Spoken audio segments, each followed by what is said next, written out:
temporary closure of portions of Packer Avenue to motorized vehicle traffic in order to assess the impacts of the potential long-term closure. The resolution is sponsored by Mr. Reynolds and Mr. Colon. Discussion? Mr. Colon? Thank you, President Waldron.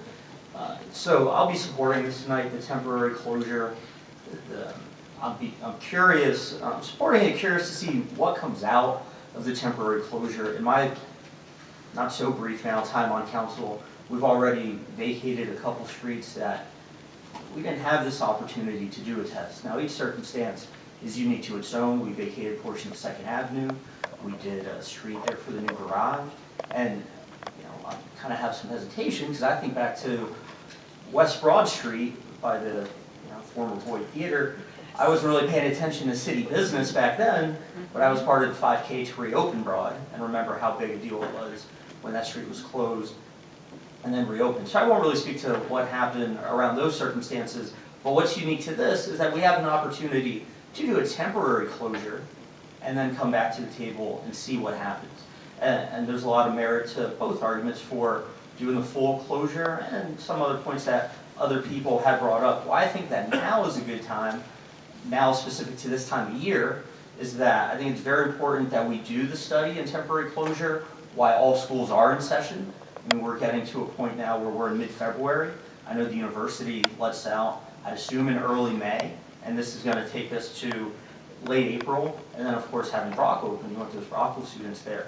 I think it's good timing too, in that as we approach more of the springtime, you don't have to worry so much about clearing the street if we were to have some kind of inclement weather, even though it doesn't seem like we get snow or ice anymore.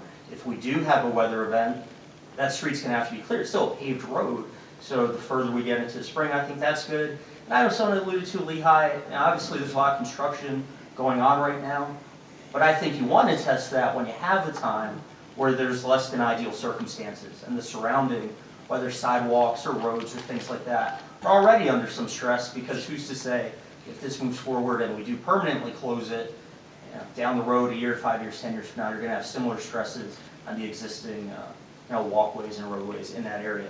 So where I stand on a permanent closure, who knows?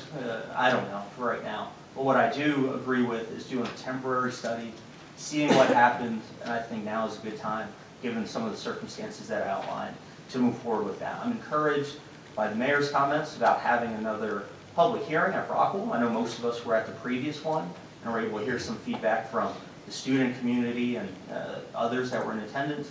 And then also I'd be curious to see, I know no one's here from the parking authority tonight, but I know they were present at Brockville and they're involved in all this too, just when we get information about the loss of meter revenue and other things, obviously that just parking there on Packer is going to be stressed during this temporary closure. So again, I'll be supporting this tonight. Let's give a little feedback to why. And thank you, President Waldron.